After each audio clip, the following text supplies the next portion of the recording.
গাজায় ইসরায়েলি হামলা অব্যাহত, উভয় পক্ষকে যুদ্ধবিরতি মেনে চলার আহ্বান মধ্যস্থতাকারীদের। ফিলিস্তিনি গোষ্ঠীগুলো সংযত থাকলেও গাজায় ইসরায়েলের হামলা চলছেই। তবে যুদ্ধবিরতিতে অংশ নেয়া দুই পক্ষকে তাদের প্রতিশ্রুতি মেনে চলা এবং সংযম প্রদর্শনের আহ্বান জানিয়েছেন মধ্যস্থতাকারী দেশ যুক্তরাষ্ট্র, মিশর, কাতার ও তুরস্ক। যুক্তরাষ্ট্রের মায়ামি শহরে আলোচনার পর মার্কিন রাষ্ট্রদূত স্টিভ উইটকফ এমনটাই জানিয়েছেন।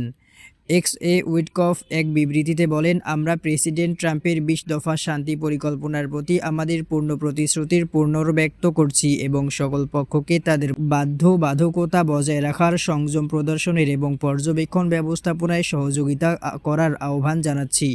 গত ১০ অক্টোবর কাগজে কলমে যুদ্ধবিরতি কার্যকর হলেও গাজায় থামেনি ইসরায়েলি বর্বরতা।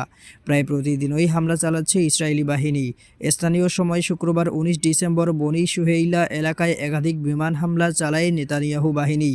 বেশ কয়েকজন হতাহতের ঘটনা ঘটে। একই দিন গাজা সিটির তুফাহ এলাকায় আশ্রয়কেন্দ্রে হামলায় নারী ও শিশুসহ অনেকে নিহত হন। চলাচলে বিধিনিষেধ এবং হামলার কারণে ঘটনাস্থলে যেতে পারেননি উদ্ধারকারীরা।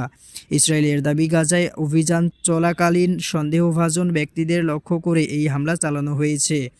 গাজায় অব্যাহত হামলার মধ্যেই এদিন মিয়ামিতে বৈঠক করেন যুক্তরাষ্ট্র, মিশর, কাতার ও তুরস্কের প্রতিনিধিরা।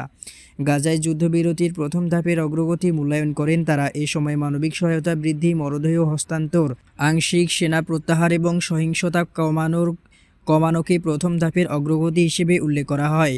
বৈঠকে দ্বিতীয় ধাপের জন্য গাজায় স্বায়ত্তশাসিত প্রশাসন গঠন, বেসরকারি ও নিরাপত্তা কাজ পরিচালনার পরিকল্পনা এবং অবকাঠামো ও বাণিজ্য সহ পুনর্গঠন প্রক্রিয়ার বিষয়গুলো আলোচনা করা হয়। জাতিসংঘ মহাসচিব অন্তোনিও গুতেরেস বলেন, গাজার পরিস্থিতি এখনও বিপজ্জনক। ১৬ লাখ মানুষ তীব্র খাদ্য সংকট ও অপুষ্টির ঝুঁকিতে রয়েছে। কিছু এলাকায় পরিষ্কার পানি পৌঁছেছে, স্বাস্থ্য কেন্দ্র পুনরায় খোলা হয়েছে। তবে শীত ও বৃষ্টি শিশুদের জন্য ঝুঁকি বাড়াচ্ছে। তিনি আরও বলেন, যুদ্ধবিরতি স্থায়ী করতে এবং সহায়তা পৌঁছাতে সীমান্ত ক্রসিং খুলতে হবে। একই সঙ্গে বিধিনিষেধ তুলে নিয়ে আন্তর্জাতিক ত্রাণ সংস্থাগুলোকে নির্বিঘ্নে কাজ করার সুযোগ দিতে হবে। ডক্টরস উইদাউট বর্ডার্স জানিয়েছে, শীতের গাজায় শিশু ও নবজাতকেরা মারা যাচ্ছে। খান ইউনিসে ২৯ দিনের নবজাতক হাইপোথার্মিয়ায় মারা গেছে। আশ্রয় ও কাপড় না পেয়ে প্রাণ গেছে ২ সপ্তাহ বয়সী আরেক শিশু। সংস্থাটি জানায়, শীতের কারণে শ্বাস প্রশ্বাসের সংক্রমণ বাড়ছে, যা ৫ বছরের নিচের শিশুদের জন্য মারাত্মক ঝুঁকি তৈরি করেছে।